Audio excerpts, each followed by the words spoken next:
여성가족위원회 여당 간사를 맡고 있습니다. 전화 연결돼 있습니다. 권인숙 의원님 안녕하세요. 안녕하세요. 예, 여성학 전공자로는 이 국회에 입성한 분이 의원님이 처음인가요? 별로 빠져보지 않았는데 뭐 그럴 것 같습니다. 예, 언론에서도 그렇게 보도를 하고 있던데 어떻게 정치를 결심하고 또 입문하게 된 계기가 있었는지 첫 인터뷰이기 때문에 좀 궁금해서 여쭤봅니다. 아, 네. 그 문재인 대통령 그 선거 캠프에서 영입 제안이 왔었을 때 예, 받아들였었습니다. 제가 그 박근혜 정부 시절에 너무 어렵더라고요. 견디기 힘들었고 이제는 좀 나설 수도 있고 그리고 사회를 위해서 다 바쳐도 괜찮겠다라는 생각을 했었습니다. 그만큼 좀 절박했었고요. 예, 그리고 국회의원이 된 거는 당시 더불어민주당 좀 비례대표 뽑는 부분이 되게 어려웠어요. 그래서 그 부분을 좀 돕고 싶었고요. 그리고 여성들이 좀 여성 문제에 나설 수 있는 그런 조건이 좀 많이 안 돼 있었습니다. 당시에 영입 상황이나 뭐 이런 부분들이. 그래서 예. 제가 그 부분을 좀 보완해줘야 되겠다라는 생각을 했었습니다. 예. 이제 의원님은 이 공권력에 의한 성폭력 피해자로 뭐 많이들 알고 계시고 또 인권운동의 상징적인 인물로도 또 평가를 받고 계신데 이런 얘기들이 좀 불편하진 않으세요? 뭐 어떤 틀로 바라봐지게 되니까 물론 굉장히 불편했었죠. 근데 예. 뭐 어느 순간부터 이건 어쩔 수 없는 거다라는 생각을 했고요. 지금은 뭐 불편하다 이런 식으로 반응을 하지는 않습니다. 네. 의정활동 해보시니까 어떠세요? 이 국회 여성위원 활동을 나름대로 뭐 얼마 되진 않으셨습니다만 그래도 평가할 수 있는 부분들이 있을 것 같은데요.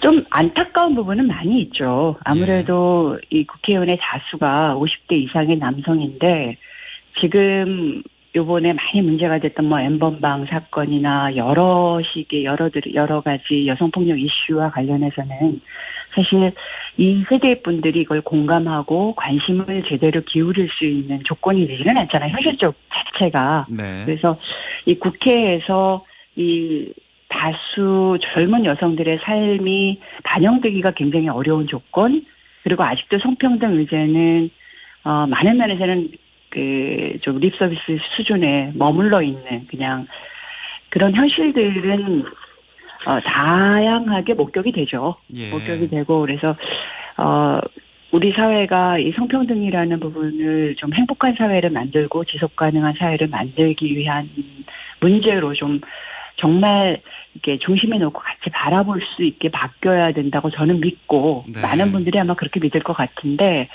그거를 국회 안에서 섬세하게 실천하는 거는 정말 쉽지 않은 일인 것 같습니다. 그렇군요. 이번 주에 국회에서 공청회가 있었어요. 이 낙태죄 폐지와 관련해서. 네. 2018년에 이제 헌법재판소가 이제 위헌 결정을 내리면서 이달 안에 이제 이 개정을 해야 되는데, 뭐, 전망은 좀 이렇게 불투명해 보이고요. 의원님께서는 이제 정부의 임신 14주인의 낙태 허용 개정안에 대해서 전면 폐지해야 된다 이런 개정안을 발의하셨잖아요. 네. 그 이유는 어떤 건가요?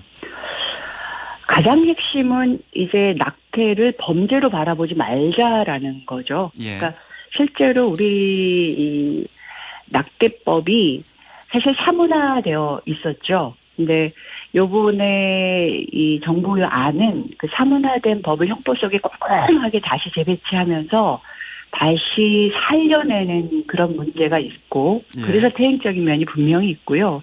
그리고 여성들은 이 범죄가 존재하든 안 하든 낙태를 할 수밖에 없으면 해야 되는 현실입니다. 그리고 이제까지 그게 뭐 통계에서도 그렇고 여성의 삶에서도 계속 증명돼 왔고요. 사실 네. 그래서 이걸 범죄를 처리하는 것은 이 여성들의 삶과는 맞지 않다. 이 국가가 이 접근할 문제는 아니고 이 임신 중지는 의료행위로 바라봐야 되고 그럴 때 오히려 이 문제를 잘 해결하지 못해서 사실은 이게 범죄의 문제를 이제 끼어들게 되는 사람들은 대부분은 뭐 청소년이나 이렇게 사회적 자기 현실을 좀 감당할 수 없는 사람들의 문제인데요. 예. 그 사람들을 규율하자라고 이런 범죄의 개념을 남겨놨을 때 오히려 더 생명권이나 이런 부분들을 다 지킬 수 없는 사회가 되어 나간다. 왜냐하면 여성의 삶을 어떻게 바라보느냐는 굉장히 그 사회의 전반적인 이 가치관이나 이런 것들을 굉장히 많이 반영하고 있거든요. 그래서 네. 일단 핵심은 범죄로는 바라보지 말자라는 게 저의 그 개정안을 낸 그 법안을 발의한 가장 핵심적인 이유입니다. 그 사실상 낙태죄가 이제 사문화됐었는데 이 헌재 결정 이후에 다시 정부가 이제 이 개정안을 내놓으면서 다시 법안의 이 불법적인 이런 그 법으로 가두는 부분이 사실은 좀 문제라고 보시는 거네요. 당연하죠. 그리고 형법이라는 것은 명확성의 원칙이 있어야 되는데 예. 이 주수라는 것도 그렇고 뭐 숙고라는 것도 그렇고 사전 확인서라는 것도 그렇고 사실은 이 명확한 어떤 그 기준에 이게 부합하지 않는 거거든요. 예. 그래서 이 형법이라는 것을 다시 섬세하게 여성의 삶에 갖다 붙이는 거가 갖고 있는 아주 위험함이 있고요.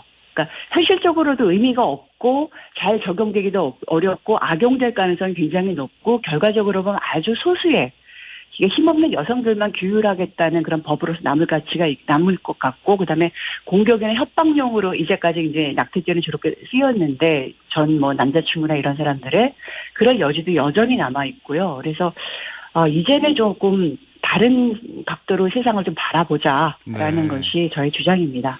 그럼 국회 공청회에서는 좀 어떻게 의견이 좀 모아졌나요? 사실 뭐 더불어민주당 국회의원님들은 굉장히 전향적으로 바라보시고 그 낙태죄에 반대한다는 의견을 표명하셨던 분들도 여러 분 계시고요.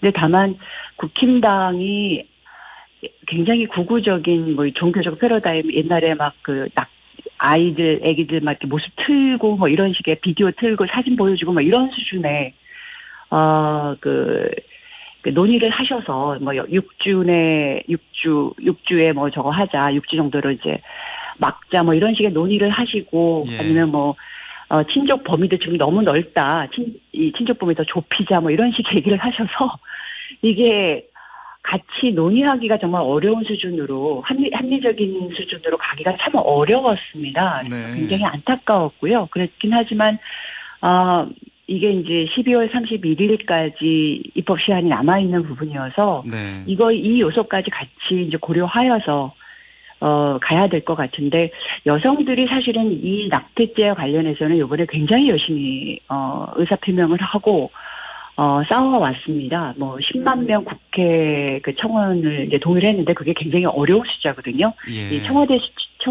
청원하고는 좀 많이 다릅니다. 그래서 그것부터 시작해서 이 낙태죄를 어떤 패러다임으로 바라봐야 되는지에 대해서 이번에 좀 논의를 할 수 있었던 그런 의미들이 있었고, 공청회에서 그랬다라는 거는 사실 예. 아닙니다만. 근데 이제 뭐 전반적으로 입법 지형이 예. 그렇게 나쁘다고만 볼 수는 없을 것 같습니다.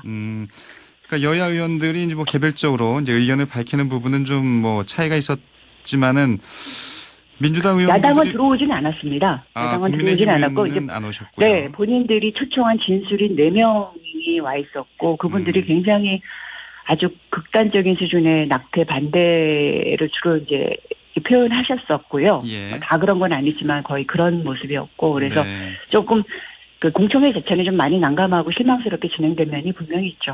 그럼 실질적인 그 법 개정의 키를 쥐고 있는 건 역시 민주당인데 민주당은 이 부분은 당론으로 정하진 않고 있죠. 이미 정부안이 나왔잖아요. 예. 정부안이 나왔기 때문에 당론으로 정할 수는 없는 상태고요. 그 부처 간의 조정이 끝난 상태에서 이제 정부안이 나온 거니까 예. 거기에 이제 국회의원 안들이 합쳐지면서 저도 이제 그 폐지안을 냈고 박주민 의원도 폐지안을 냈고요. 또 정의당에서도 이제 폐지안을 낸 상태 아닙니까? 그래서 이것까지 고려해서 이제 법안소위에서 다루게 될지 어떨지 지금 이제 정기국회가 끝났고 임시국회가 이 공수처 중심으로 굴러가기 때문에 어떻게 될지 좀 두고 봐야 될 것 같습니다. 예, 알겠습니다. 또 이제 여성 문제 전문가시니까 의원님이 이 내년 4월이면 이제 서울시장, 부산시장 보궐선거가 예정돼 있잖아요. 네. 예. 근데 이제 이에 뭐 민주당 측 이 광역단체장들의 이 성비 사건으로 비롯된 거기 때문에 이 네. 당내에서는 좀 이런 문제들을 극복하기 위해서는 여성 후보가 나와야 되는 것 아니냐 이런 얘기들이 계속 나오고 있는 것 같아요. 어떤가요? 그렇게도 나오고 뭐 요즘 지지율이나 이런 걸 봐도 예. 국민들도 여성 후보가 나오는 게 마땅하다라고 생각하는 느낌이죠. 동의하시는 거죠?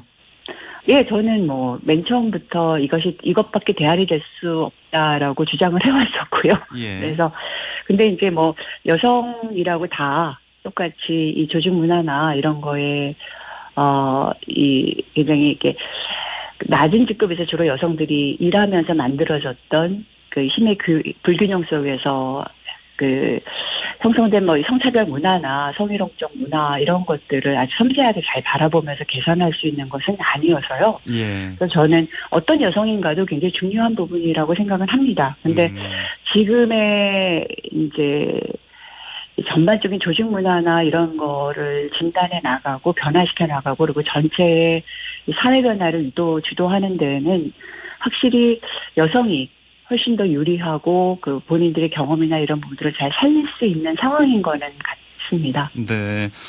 뭐 지금 각종 여론조사를 봐도 이 박영선 장관 또 그러게요. 나경원 전 의원 뭐 여야 모두 여성 그러니까요. 이 후보군이 많이 거론되고 있어서 뭐 그런 부분이 여론에 또 반영되는 건가 이렇게 생각도 드는데.